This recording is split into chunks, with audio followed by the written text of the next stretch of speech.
ਪਿਆਰੇ ਵਿਦਿਆਰਥੀਓ, ਅੱਜ ਦੀ online class ਵਿੱਚ ਤੁਹਾਡਾ ਸਵਾਗਤ ਹੈ।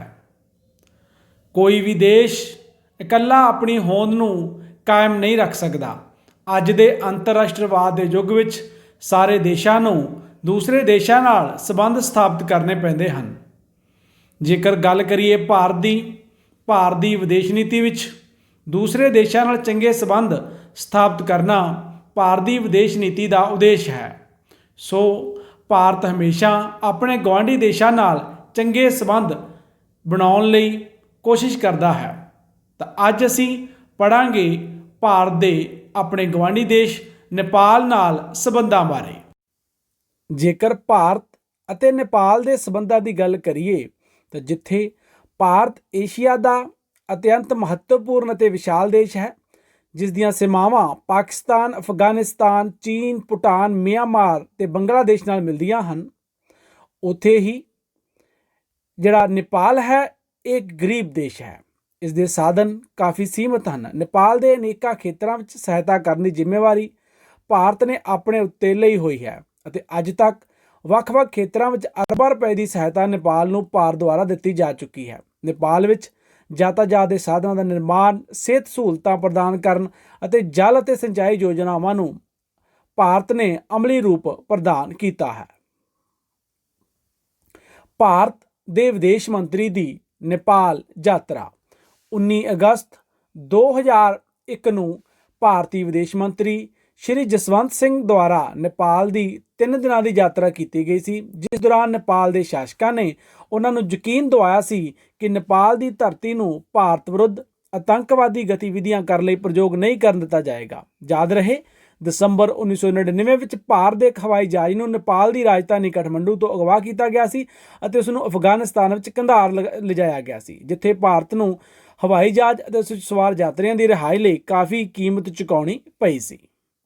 ਨੇਪਾਲ ਦੇ ਪ੍ਰਧਾਨ ਮੰਤਰੀ ਦੀ ਭਾਰਤ ਯਾਤਰਾ 8 ਸਤੰਬਰ 2004 ਨੂੰ ਨੇਪਾਲ ਦੇ ਪ੍ਰਧਾਨ ਮੰਤਰੀ ਸ਼੍ਰੀ ਸ਼ੇਰ ਬਹਾਦਰ ਦਿਊਬਾ 5 ਦਿਨਾਂ ਦੀ ਯਾਤਰਾ 'ਤੇ ਭਾਰਤ ਆਏ ਸਨ। ਉਹਨਾਂ ਦੀ ਯਾਤਰਾ ਦਾ ਉਦੇਸ਼ ਭਾਰਤ ਨਾਲ ਸੰਬੰਧਾਂ ਨੂੰ ਮਜ਼ਬੂਤ ਬਣਾਉਣਾ ਅਤੇ ਨੇਪਾਲ ਵਿੱਚ ਮਾਓਵਾਦੀ ਆਤੰਕਵਾਦੀਆਂ ਦੁਆਰਾ ਕੀਤੀਆਂ ਜਾ ਰਹੀਆਂ ਹਿੰਸਕ ਗਤੀਵਿਧੀਆਂ ਨੂੰ ਰੋਕਣ ਲਈ ਭਾਰਤ ਦੀ ਸਹਾਇਤਾ ਕਰਨਾ ਸੀ। ਭਾਰਤ ਨੇਪਾਲ ਵਪਾਰ ਸੰਬੰਧਾਂ ਦਾ ਨਵੀਨੀਕਰਨ। ਭਾਰਤ ਤੇ ਨੇਪਾਲ ਵਿਚਕਾਰ ਸੰਧੀ ਦੀ ਮਿਆਦ 5 ਦਸੰਬਰ 2001 ਨੂੰ ਖਤਮ ਹੋ ਗਈ ਸੀ ਅਤੇ 1 ਮਾਰਚ 2002 ਨੂੰ ਦੋਵਾਂ ਦੇਸ਼ਾਂ ਦੁਆਰਾ ਉਸ ਵਪਾਰ ਸੰਧੀ ਦਾ ਅਗਲੇ 5 ਸਾਲਾਂ ਲਈ ਅਰਥਾਤ 2007 ਤੱਕ ਨਵੀਨੀਕਰਨ ਕੀਤਾ ਗਿਆ ਸੀ। ਨੇਪਾਲ ਦੇ ਰਾਜਾ ਗਿਆਨੇਂਦਰ ਵੀਰ ਵਿਕਰਮਸ਼ਾਹ ਦੇਵ ਦੀ ਭਾਰਤ ਯਾਤਰਾ। ਨੇਪਾਲ ਦੇ ਰਾਜਾ ਦੁਆਰਾ 23 ਜੂਨ 2002 ਨੂੰ 6 ਦਿਨਾਂ ਦੀ ਭਾਰਤ ਯਾਤਰਾ ਕੀਤੀ ਗਈ ਸੀ, ਜਿਸ ਦੌਰਾਨ ਭਾਰਤ ਦੁਆਰਾ ਨੇਪਾਲ ਨੂੰ ਆਰਥਿਕ ਸਹਾਇਤਾ ਦਿੱਤੇ ਜਾਣ ਦਾ ਵਿਸ਼ਵਾਸ ਦਿਵਾਇਆ ਗਿਆ ਸੀ। ਨੇਪਾਲ ਵਿੱਚ ਸੰਕਟ ਕਾਲ ਦੀ ਘੋਸ਼ਣਾ ਅਤੇ ਇਸ ਦਾ ਭਾਰਤ ਨੇਪਾਲ ਸੰਬੰਧਾਂ 'ਤੇ ਪ੍ਰਭਾਵ।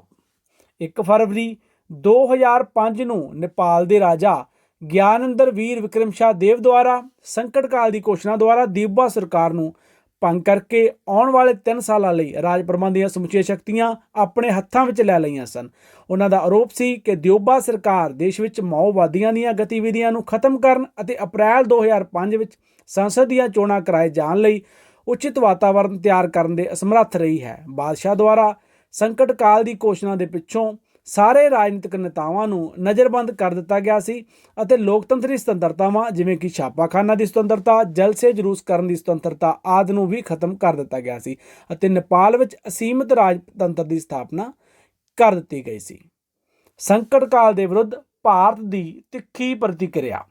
ਨੇਪਾਲ ਦੇ ਰਾਜੇ ਦੁਆਰਾ ਦੇਸ਼ ਵਿੱਚ ਸੰਕਟ ਕਾਲ ਲਾਗੂ ਕੀਤੇ ਜਾਣ ਦੇ ਫੈਸਲੇ ਦਾ ਭਾਰਤ ਦੁਆਰਾ ਤਿੱਖਾ ਵਿਰੋਧ ਕੀਤਾ ਗਿਆ ਸੀ। ਭਾਰਤ ਦੁਆਰਾ ਰਾਜੇ ਕੋਲੋਂ ਸੰਕਟ ਕਾਲ ਦੀ ਸਮਾਪਤੀ, ਰਾਜਨੀਤਿਕ ਨੇਤਾਵਾਂ ਦੀ ਰਿਹਾਈ ਅਤੇ ਦੇਸ਼ ਵਿੱਚ ਲੋਕਤੰਤਰ ਬਹਾਲ ਕੀਤੇ ਜਾਣ ਦੀ ਮੰਗ ਕੀਤੀ ਗਈ ਅਤੇ ਰਾਜੇ ਦੇ ਇਸ ਫੈਸਲੇ ਨੂੰ ਦੁਰਭਾਗਪੂਰਨ ਘੋਸ਼ਿਤ ਕੀਤਾ ਗਿਆ ਸੀ। ਭਾਰਤ ਦਾ ਵਿਚਾਰ ਹੈ ਕਿ ਰਾਜੇ ਦੇ ਇਸ ਫੈਸਲੇ ਨਾਲ ਨੇਪਾਲ ਵਿੱਚ ਮਾਓਵਾਦੀਆਂ ਨੂੰ ਮਦਦ ਮਿਲੇਗੀ ਅਤੇ ਸਭ ਭਾਰਤ ਦੇ ਬੁਰੇ ਪ੍ਰਭਾਵ ਪੈਣਗੇ। ਨੇਪਾਲ ਵਿੱਚ ਵਾਪਰਨ ਵਾਲੀਆਂ ਘਟਨਾਵਾਂ ਦੇ ਵਿਰੁੱਧ ਆਪਣਾ ਪ੍ਰਤੀਕਰਮ ਪ੍ਰਗਟ ਕਰਦੇ ਹੋਏ ਭਾਰਤ ਦੁਆਰਾ 6 ਅਤੇ 7 ਫਰਵਰੀ 2005 ਨੂੰ ਬੰਗਲਾਦੇਸ਼ ਦੀ ਰਾਜਧਾਨੀ ਢਾਕਾ ਵਿੱਚ ਹੋਣ ਵਾਲੇ ਸਾਰਕ ਸਿਖਰ ਸੰਮੇਲਨ ਵਿੱਚ ਭਾਗ ਲੈਣ ਵਿੱਚ ਆਪਣੀ ਅਸਮਰੱਥਾ ਪ੍ਰਗਟ ਕੀਤੀ ਗਈ ਸੀ ਅਤੇ ਨੇਪਾਲ ਨੂੰ ਦਿੱਤੀ ਜਾਣ ਵਾਲੀ ਸੈਨਿਕ ਸਹਾਇਤਾ ਅਨਿਸ਼ਚਿਤ ਸਮੇਂ ਤੱਕ ਸਥਗਿਤ ਕਰ ਦਿੱਤੀ ਗਈ ਸੀ।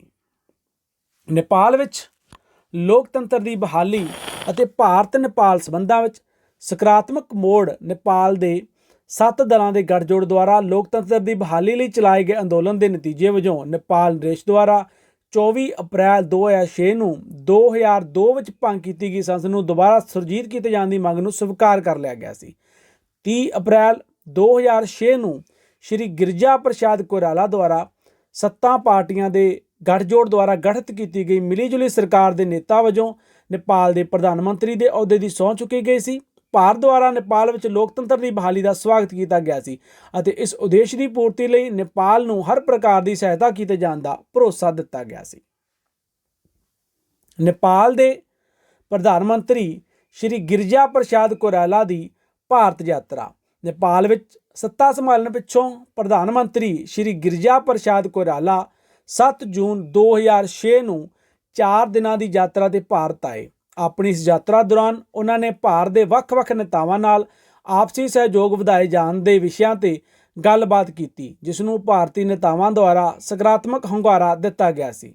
ਯਾਤਰਾ ਦੇ ਅੰਤ ਅਤੇ ਭਾਰਤ ਦੁਆਰਾ ਨੇਪਾਲ ਦੀ ਅਰਥ ਵਿਵਸਥਾ ਨੂੰ ਮੁੜ ਸੁਰਜੀਤ ਕੀਤੇ ਜਾਣ ਦੇ ਉਦੇਸ਼ ਨੂੰ ਮੁੱਖ ਰੱਖ ਕੇ 1000 ਕਰੋੜ ਰੁਪਏ ਦੀ ਸਹਾਇਤਾ ਦਿੱਤੇ ਜਾਣ ਦੀ ਘੋਸ਼ਣਾ ਕੀਤੀ ਗਈ। ਇਹ ਸਹਾਇਤਾ ਸੜਕਾਂ, ਰੇਲਾਂ, ਤੇਲ ਦੀ ਪਾਈਪਲਾਈਨ ਦੇ ਨਿਰਮਾਣ, ਵਿਸ਼ੇਸ਼ ਆਰਥਿਕ ਖੇਤਰਾਂ ਦੀ ਸਥਾਪਨਾ ਅਤੇ ਹਵਾਈ ਅੱਡਿਆਂ ਦੇ ਵਿਕਾਸ ਤੇ ਖਰਚ ਕੀਤੀ ਜਾਵੇਗੀ।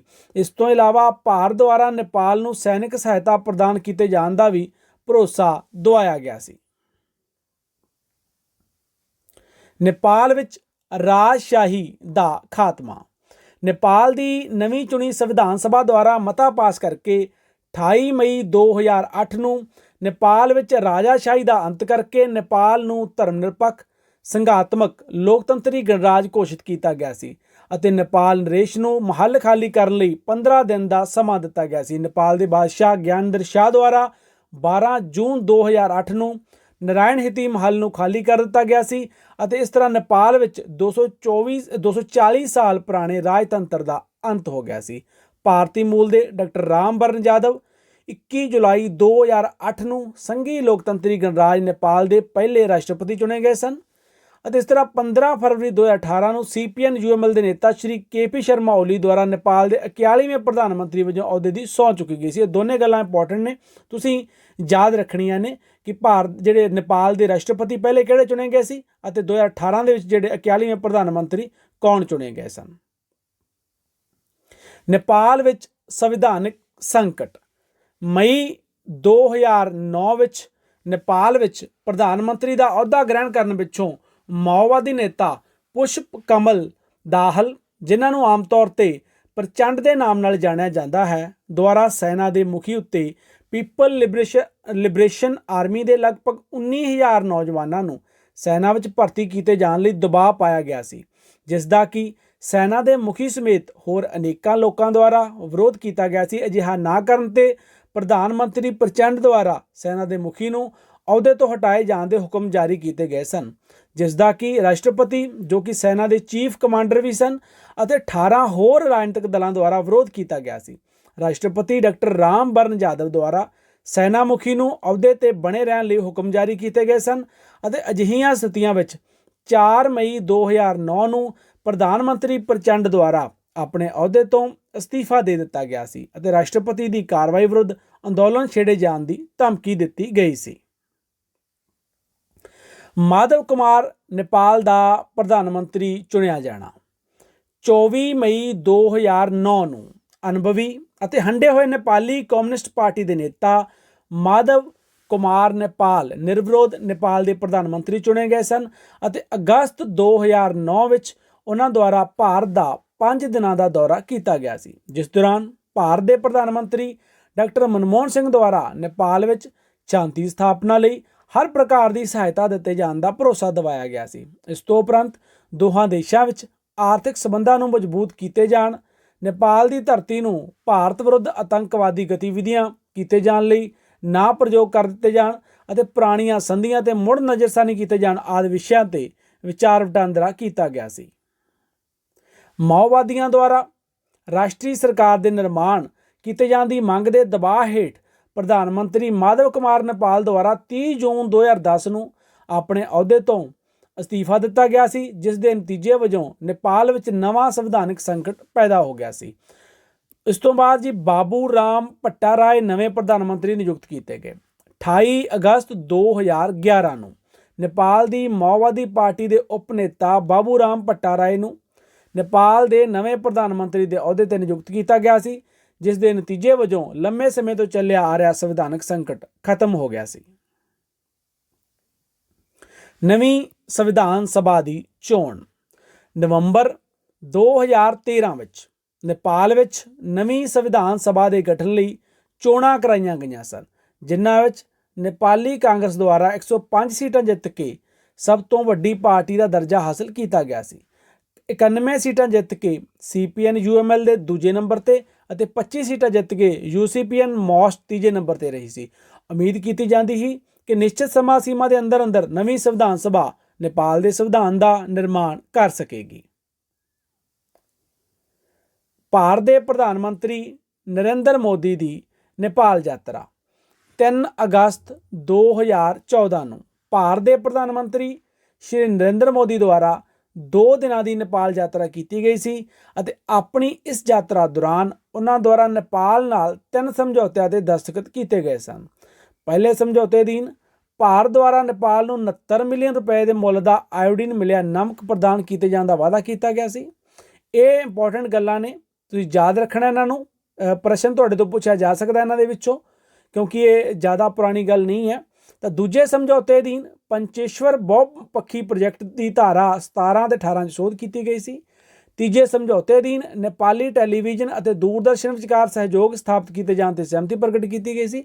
ਇਸ ਤੋਂ ਉਪਰੰਤ ਦੋਨਾਂ ਦੇਸ਼ਾਂ ਦੁਆਰਾ 1950 ਦੀ ਭਾਰਤ ਨੇਪਾਲ ਮਿੱਤਰਤਾ ਸੰਧੀ ਦੀ ਸਮੀਖਿਆ ਕੀਤੇ ਜਾਣ ਤੇ ਸਹਿਮਤੀ ਪ੍ਰਗਟ ਕੀਤੀ ਗਈ ਸੀ। 25 ਨਵੰਬਰ 2014 ਨੂੰ ਭਾਰਤ ਦੇ ਪ੍ਰਧਾਨ ਮੰਤਰੀ ਸ਼੍ਰੀ ਨਰਿੰਦਰ ਮੋਦੀ ਦੁਆਰਾ ਨੇਪਾਲ ਦੀ ਯਾਤਰਾ ਕੀਤੀ ਗਈ ਸੀ, ਜਿਸ ਦੌਰਾਨ ਉਹਨਾਂ ਦੁਆਰਾ ਨੇਪਾਲ ਨਾਲ ਦਰਜਨ ਦੇ ਲਗਭਗ ਸਮਝੌਤਿਆਂ ਦੇ ਦਸਤਖਤ ਕੀਤੇ ਗਏ ਸਨ, ਜਿਨ੍ਹਾਂ ਵਿੱਚੋਂ ਮੁੱਖ ਇਹ ਹੈ। ਇਹਨਾਂ ਨੂੰ ਵੀ ਤੁਸੀਂ ਚੰਗੀ ਤਰੀਕੇ ਨਾਲ ਯਾਦ ਕਰ ਲੈਣਾ ਹੈ।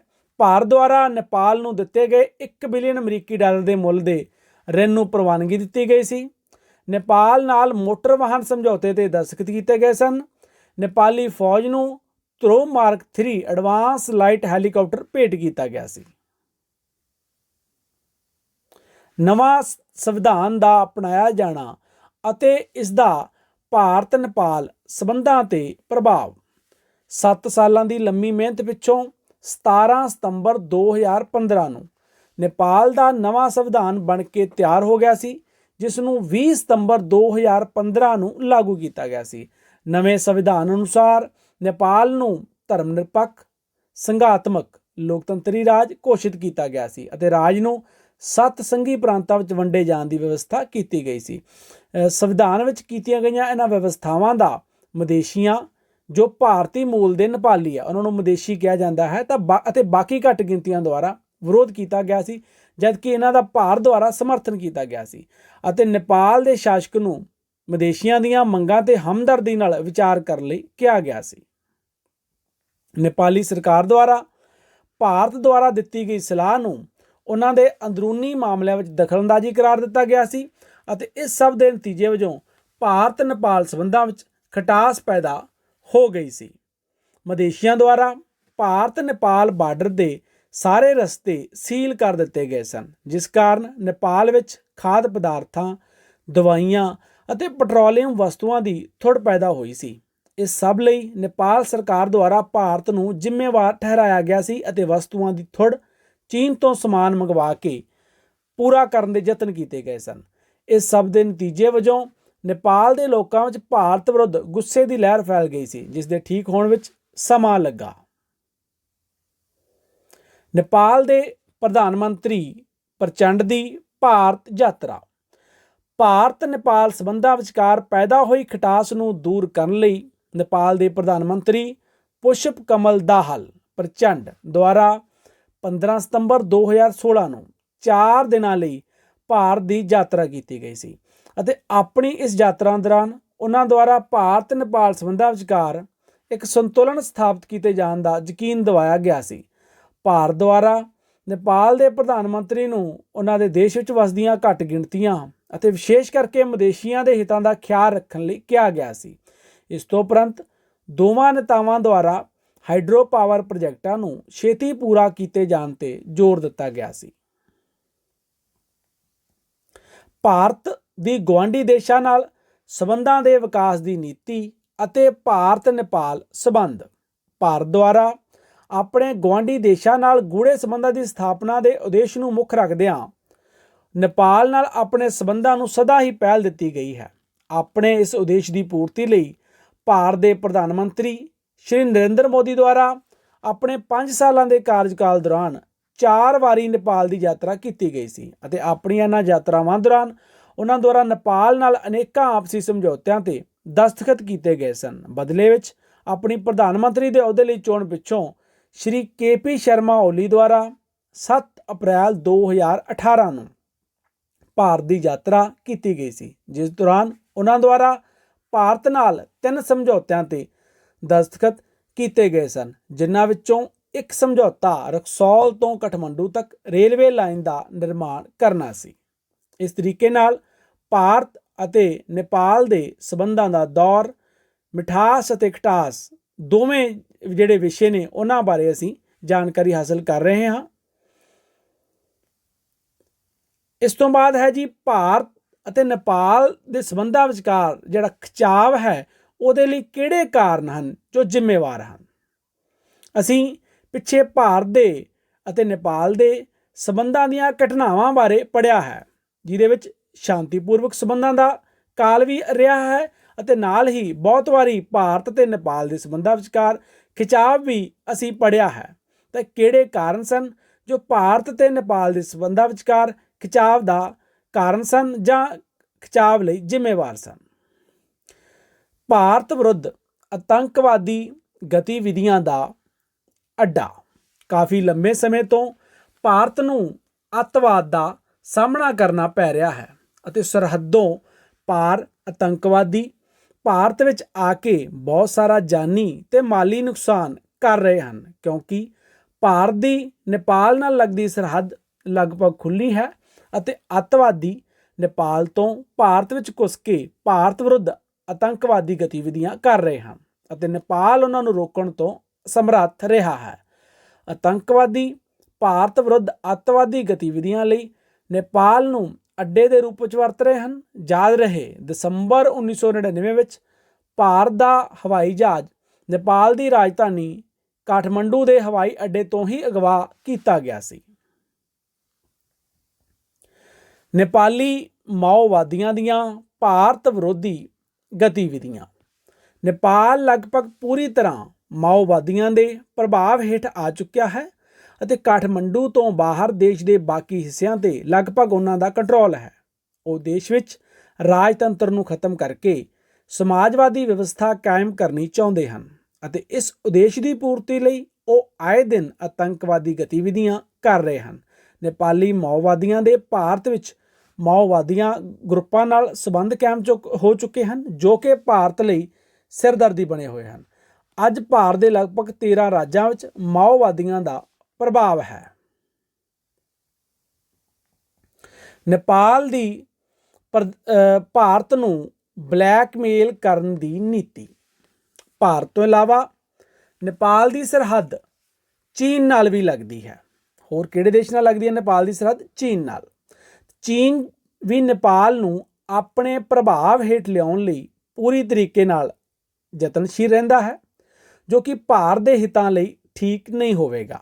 ਪਰੰਤੂ ਨੇਪਾਲ ਦੇ ਸ਼ਾਸਕਾਂ ਦੁਆਰਾ ਇਸ ਸਥਿਤੀ ਦਾ ਪੂਰਾ ਫਾਇਦਾ ਜਿਹੜਾ ਹੈ ਉਠਾਇਆ ਜਾ ਰਿਹਾ ਹੈ। ਉਦਾਹਰਨ ਵਜੋਂ ਨੇਪਾਲ ਵਿੱਚ ਸੰਕਟ ਕਾਲ ਦੀ ਘੋਸ਼ਣਾ ਪਿੱਛੋਂ ਭਾਰਤ ਦੁਆਰਾ ਨੇਪਾਲ ਨੂੰ ਦਿੱਤੀ ਜਾਣ ਵਾਲੀ ਸੈਨਿਕ ਸਹਾਇਤਾ ਬੰਦ ਕਰ ਦਿੱਤੀ ਗਈ ਸੀ। ਭਾਰਤ ਦਾ ਉਦੇਸ਼ ਨੇਪਾਲ ਵਿੱਚ ਲੋਕਤੰਤਰ ਦੀ ਬਹਾਲੀ ਹੈ, ਪਰੰਤੂ ਨੇਪਾਲ ਨੇ ਸੈਨਿਕ ਸਹਾਇਤਾ ਚੀਨ ਅਤੇ ਪਾਕਿਸਤਾਨ ਤੋਂ ਪ੍ਰਾਪਤ ਕਰਨੀ ਆਰੰਭ ਕਰ ਦਿੱਤੀ, ਜੋ ਕਿ ਭਾਰਤ ਨੂੰ ਪਸੰਦ ਨਹੀਂ ਹੈ। ਭਾਰਤ ਨਹੀਂ ਚਾਹੁੰਦਾ ਕਿ ਇਹਨਾਂ ਸਥਿਤੀਆਂ ਵਿੱਚ ਚੀਨ ਦੁਆਰਾ ਨੇਪਾਲ ਨੂੰ ਹਥਿਆਰ ਸਪਲਾਈ ਕੀਤੇ ਜਾਣ, ਕਿਉਂਕਿ ਭਾਰਤ ਦੇਸ਼ ਦੀ ਆਪਣੇ ਗੁਆਂਢੀ ਦੇਸ਼ ਚੀਨ ਅਤੇ ਪਾਕਿਸਤਾਨ ਦੇ ਨਾਲ ਸ਼ਾਂਤੀਪੂਰਵਕ ਸੰਬੰਧ ਨਹੀਂ ਹੈ ਜਾਂ ਆਪਸ ਦੇ ਵਿੱਚ ਇਹਨਾਂ ਦੇਸ਼ਾਂ ਨਾਲ ਤਣਾਅ ਹੈ। ਇਸ ਲਈ ਭਾਰਤ ਨਹੀਂ ਚਾਹੁੰਦਾ ਕਿ ਭਾਰਤ ਦਾ ਦੋਸਤ ਸਾਥੀ ਦੇਸ਼ ਨੇਪਾਲ ਉਸਦੇ ਦੁਸ਼ਮਣ ਦੇਸ਼ਾਂ ਚੀਨ ਅਤੇ ਪਾਕਿਸਤਾਨ ਨਾਲ ਸੰਬੰਧ ਸਥਾਪਿਤ ਕਰੇ। ਇਹ ਭਾਰਤ ਲਈ ਚੰਗੀ ਗੱਲ ਨਹੀਂ ਹੈ। ਨੇਪਾਲ ਦਾ ਭਾਰਤ ਨੂੰ ਸੁਰੱਖਿਆ ਪਰਿਸ਼ਦ ਦੀ ਸਥਾਈ ਸੀਟ ਲਈ ਸ਼ਰਤਾਂ ਦੇ ਆਧਾਰ ਤੇ ਸਮਰਥਨ। ਜਿਵੇਂ ਕਿ ਅਸੀਂ ਸਾਰੇ ਜਾਣਦੇ ਹਾਂ ਕਿ ਭਾਰਤ ਸੰਯੁਕਤ ਰਾਸ਼ਟਰ ਸੁਰੱਖਿਆ ਪਰਿਸ਼ਦ ਵਿੱਚ ਸਥਾਈ ਸੀਟ ਦਾ ਦਾਅਵੇਦਾਰ ਹੈ। ਅਰਥਾਤ ਜਿਹੜੀ ਸਾਡੀ UNO ਹੈ, ਸੰਯੁਕਤ ਰਾਸ਼ਟਰ ਸੰਸਥਾ ਹੈ, ਉਹਦੇ ਵਿੱਚ ਜਿਹੜੀ ਸੁਰੱਖਿਆ ਪਰਿਸ਼ਦ ਹੈ ਉਹਦੇ 5 ਹੀ ਸਥਾਈ ਸੀਟਾਂ ਹਨ ਉਹਦੇ ਵਿੱਚ, ਔਰ ਭਾਰਤ ਵੀ ਉਹਦੇ ਵਿੱਚ ਸਥਾਈ ਸੀਟ ਲਈ ਦਾਅਵੇਦਾਰੀ ਪੇਸ਼ ਕਰ ਰਿਹਾ ਹੈ। ਇਸ ਲਈ ਭਾਰਤ ਨੂੰ ਸੰਸਾਰ ਦੇ ਬਾਕੀ ਦੇਸ਼ਾਂ ਦੇ ਸਮਰਥਨ ਦੀ ਲੋੜ ਹੈ। ਨੇਪਾਲ ਦੀ ਸ਼ਰਤ ਹੈ ਕਿ ਇਸ ਉਦੇਸ਼ ਦੀ ਪੂਰਤੀ ਲਈ ਉਹ ਭਾਰਤ ਦੀ ਸਹਾਇਤਾ ਤਾਂ ਹੀ ਕਰੇਗਾ ਜੇਕਰ ਭਾਰਤ ਨੇਪਾਲ ਨੂੰ ਹਥਿਆਰਾਂ ਦੀ ਸਪਲਾਈ ਤੇ ਲਾਈ ਗਈ ਪਾਬੰਦੀ ਖਤਮ ਕਰ ਦੇਵੇਗਾ, ਜੋ ਕਿ ਠੀਕ ਨਹੀਂ ਹੈ। ਭਾਰਤ ਨੇ ਸਪਲਾਈ ਉੱਤੇ ਪਾਬੰਦੀ ਲਾਈ ਹੋਈ ਹੈ, ਨੇਪਾਲ ਨੂੰ ਹਥਿਆਰਾਂ ਦੀ ਸਪਲਾਈ ਦੇ ਉੱਤੇ ਰੋਕ ਲਗਾਈ ਹੋਈ ਹੈ, ਤਾਂ ਨੇਪਾਲ ਭਾਰਤ ਨੂੰ ਇੱਕ ਤਰੀਕੇ ਨਾਲ ਬਲੈਕਮੇਲ ਕਰ ਰਿਹਾ ਹੈ ਕਿ ਭਾਰਤ ਦੀ ਸੁਰੱਖਿਆ ਪਰਿਸ਼ਦ ਵਿੱਚ ਸਥਾਈ ਸੀਟ ਦੇ ਦਾਅਵੇਦਾਰ ਲਈ ਉਹ ਤਾਂ ਹੀ ਸਮਰਥਨ ਕਰੇਗਾ ਜੇ ਇਹ ਪਾਬੰਦੀ ਹਟਾਈ ਜਾਵੇਗੀ। ਨੇਪਾਲੀਆਂ ਦਾ ਭਾਰਤ ਨੂੰ ਪ੍ਰਵਾਸ। ਨੇਪਾਲ ਵਿੱਚ ਅੱਤ ਦੀ ਗਰੀਬੀ ਪਾਈ ਜਾਂਦੀ ਹੈ। ਇਸ ਤੋਂ ਉਪਰੰਤ ਦਿਨ ਪ੍ਰਤੀ ਦਿਨ ਵੱਧ ਰਹੀਆਂ ਮਾਓਵਾਦੀਆਂ ਦੀਆਂ ਗਤੀਵਿਧੀਆਂ ਕਾਰਨ ਸਥਿਤੀ ਹੋਰ ਵੀ ਖਰਾਬ ਹੋ ਗਈ ਹੈ ਅਤੇ ਰਾਜੇ ਦੁਆਰਾ ਲਗਾਏ ਗਏ ਸੰਕਟ ਕਾਲ ਨੇ ਨੇਪਾਲ ਵਿੱਚ ਮਾਓਵਾਦੀਆਂ ਦੀਆਂ ਗਤੀਵਿਧੀਆਂ ਨੂੰ ਹੋਰ ਵੀ ਤੇਜ਼ ਕਰ ਦਿੱਤਾ ਸੀ। ਇਸ ਦੇ ਨਤੀਜੇ ਵਜੋਂ ਲੱਖਾਂ ਨੇਪਾਲੀ ਹਰ ਰੋਜ਼ ਭਾਰਤ ਆ ਰਹੇ ਹਨ, ਜੋ ਕਿ ਭਾਰਤ ਲਈ ਸਿਰਦਰਦੀ ਦਾ ਕਾਰਨ ਹੈ। ਭਾਵੇਂ ਕਿ ਭਾਰਤ ਦੁਆਰਾ ਨੇਪਾਲ ਨਾਲ ਲੱਗਦੀ ਸਰਹੱਦ ਤੇ ਵਧੇਰੇ ਚੌਕਸੀ ਵਰਤਣ ਦਾ ਫੈਸਲਾ ਕੀਤਾ ਗਿਆ ਹੈ, ਪਰੰਤੂ ਫਿਰ ਵੀ ਖੁੱਲ੍ਹਾ ਬਾਰਡਰ ਹੋਣ ਕਾਰਨ ਨੇਪਾਲੀਆਂ ਦੇ ਆਵਾਸ ਨੂੰ ਪੂਰੀ ਤਰ੍ਹਾਂ ਬੰਦ ਕਰਨਾ ਕਾਫੀ ਔਖਾ ਹੈ। ਇਸ ਪਾਠ ਵਿੱਚ ਵੀ ਅਸੀਂ ਪੜ੍ਹ ਚੁੱਕੇ ਹਾਂ ਕਿ ਬਹੁਤ ਵੱਡਾ ਹਿੱਸਾ, ਬਹੁਤ ਲੰਬੀ ਜਿਹੜਾ ਬਾਰਡਰ ਹੈ ਉਹ ਨੇਪਾਲ ਦੇ ਨਾਲ ਸਾਂਝਾ ਹੈ ਔਰ ਉੱਥੇ ਕਿਸੇ ਤਰ੍ਹਾਂ ਦੀ ਜ਼ਿਆਦਾ ਵੱਡੀ ਰੋਕ ਨਹੀਂ ਹੈ ਜਾਂ ਜ਼ਿਆਦਾ ਚੌਕਸੀ ਨਹੀਂ ਹੈ, ਖੁੱਲ੍ਹਾ ਹੈ ਬਾਰਡਰ।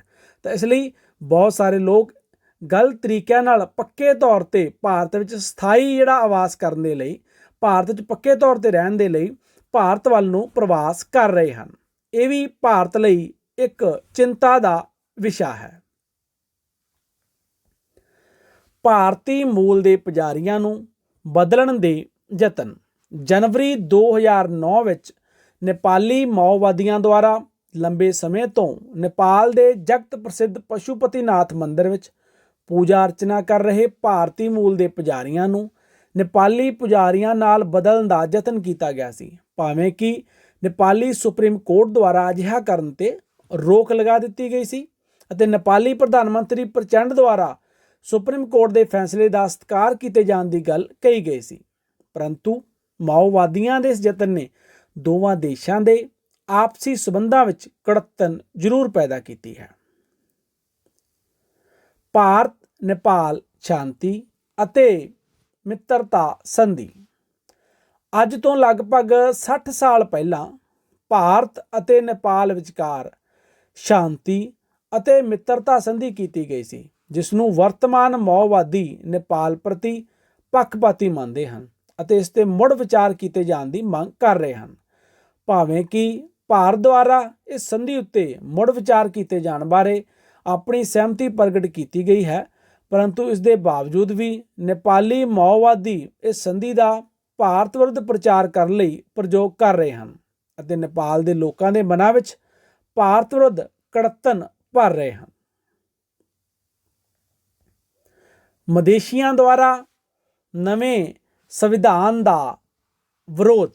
ਮਦੇਸ਼ੀ ਭਾਰਤੀ ਮੂਲ ਦੇ ਨੇਪਾਲੀ ਮਦੇਸ਼ੀਆਂ ਅਤੇ ਬਾਕੀ ਘੱਟ ਗਿਣਤੀਆਂ ਦੁਆਰਾ ਨੇਪਾਲ ਦੇ ਨਵੇਂ ਸੰਵਿਧਾਨ ਵਿੱਚ ਕੀਤੀਆਂ ਗਈਆਂ ਕੁਝ ਵਿਵਸਥਾਵਾਂ ਦਾ ਵਿਰੋਧ ਕੀਤਾ ਗਿਆ ਸੀ ਅਤੇ ਭਾਰਤ ਸਰਕਾਰ ਦੁਆਰਾ ਨੇਪਾਲ ਸਰਕਾਰ ਨੂੰ ਮਦੇਸ਼ੀਆਂ ਅਤੇ ਬਾਕੀ ਘੱਟ ਗਿਣਤੀਆਂ ਦੀਆਂ ਮੰਗਾਂ ਤੇ ਹਮਦਰਦੀ ਨਾਲ ਵਿਚਾਰ ਕਰਨ ਦੀ ਸਲਾਹ ਦਿੱਤੀ ਗਈ ਸੀ, ਜਿਸ ਨੂੰ ਨੇਪਾਲ ਸਰਕਾਰ ਦੁਆਰਾ ਨੇਪਾਲ ਦੇ ਅੰਦਰੂਨੀ ਮਾਮਲਿਆਂ ਵਿੱਚ ਦਖਲ ਅੰਦਾਜ਼ੀ ਮੰਨਿਆ ਗਿਆ ਸੀ ਅਤੇ ਇਸ ਦੇ ਨਤੀਜੇ ਵਜੋਂ ਭਾਰਤ ਨੇਪਾਲ ਸਬੰਧਾਂ ਵਿੱਚ ਖਟਾਸ ਅਵੱਸ਼ ਹੀ ਪੈਦਾ ਹੋ ਗਈ ਸੀ।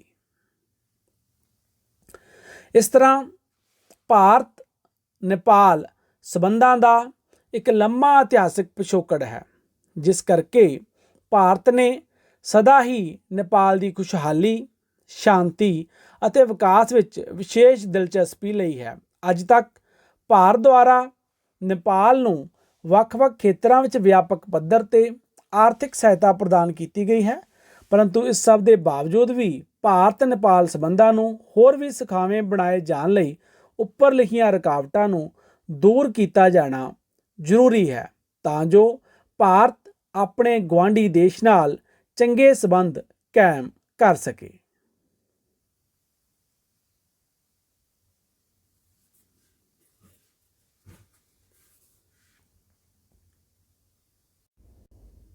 ਅੱਜ ਦੇ ਟੌਪਿਕ ਦੇ ਵਿੱਚ ਅਸੀਂ ਭਾਰਤ ਅਤੇ ਨੇਪਾਲ ਦੇ ਸਬੰਧਾਂ ਵਿੱਚ ਵੱਖ-ਵੱਖ ਸਮੇਂ 'ਤੇ ਘਟੀਆਂ ਘਟਨਾਵਾਂ, ਨੇਪਾਲ ਦੇ ਵਿੱਚ ਵੱਖ-ਵੱਖ ਘਟਨਾਵਾਂ ਅਤੇ ਉਹਨਾਂ ਦਾ ਭਾਰਤ ਨਾਲ ਸਬੰਧਾਂ 'ਤੇ ਪ੍ਰਭਾਵ, ਭਾਰਤ ਵਿੱਚ ਵੱਖ-ਵੱਖ ਸ਼ਖਸੀਅਤਾਂ, ਖਾਸ ਕਰਕੇ ਭਾਰਤ ਦੇ ਪ੍ਰਧਾਨ ਮੰਤਰੀ ਦੀਆਂ ਯਾਤਰਾਵਾਂ ਦੀਆਂ ਘਟਨਾਵਾਂ ਅਤੇ ਉਹਨਾਂ ਦੇ ਪ੍ਰਭਾਵਾਂ ਬਾਰੇ ਅਸੀਂ ਵਿਸਥਾਰਪੂਰਵਕ ਜਾਣਕਾਰੀ ਹਾਸਲ ਕੀਤੀ ਹੈ ਅਤੇ ਉਸ ਦੇ ਨਾਲ ਹੀ ਭਾਰਤ ਅਤੇ ਨੇਪਾਲ ਵਿੱਚ ਆਪਸੀ ਸਬੰਧਾਂ ਦੇ ਖਿਚਾਅ ਦਾ ਕਾਰਨ ਕੀ ਹੈ, ਕਿਹੜੇ-ਕਿਹੜੇ ਕਾਰਨ ਹਨ ਜਿਨ੍ਹਾਂ ਕਾਰਨ ਭਾਰਤ ਅਤੇ ਨੇਪਾਲ ਦੋਵਾਂ ਦੇਸ਼ਾਂ ਦੇ ਸਬੰਧਾਂ ਵਿੱਚ ਵੱਖ-ਵੱਖ ਘਟਨਾਵਾਂ ਦੇ ਕਾਰਨ ਖਟਾਸ ਜਾਂ ਤਣਾਅ ਪੈਦਾ ਹੋਇਆ ਹੈ। ਇਹ ਸੀ ਸਾਡਾ ਅੱਜ ਦਾ ਟੌਪਿਕ, ਜਿਸ ਵਿੱਚ ਅਸੀਂ ਭਾਰਤ ਦੇ ਆਪਣੇ ਗੁਆਂਢੀ ਦੇਸ਼ ਨੇਪਾਲ ਨਾਲ ਸਬੰਧਾਂ ਬਾਰੇ ਪੜ੍ਹਿਆ। ਉਮੀਦ ਹੈ ਅੱਜ ਦੀ ਕਲਾਸ ਤੁਹਾਡੇ ਲਈ ਲਾਹੇਵੰਦ ਹੋਵੇਗੀ। ਧੰਨਵਾਦ, ਸ਼ੁਕਰੀਆ।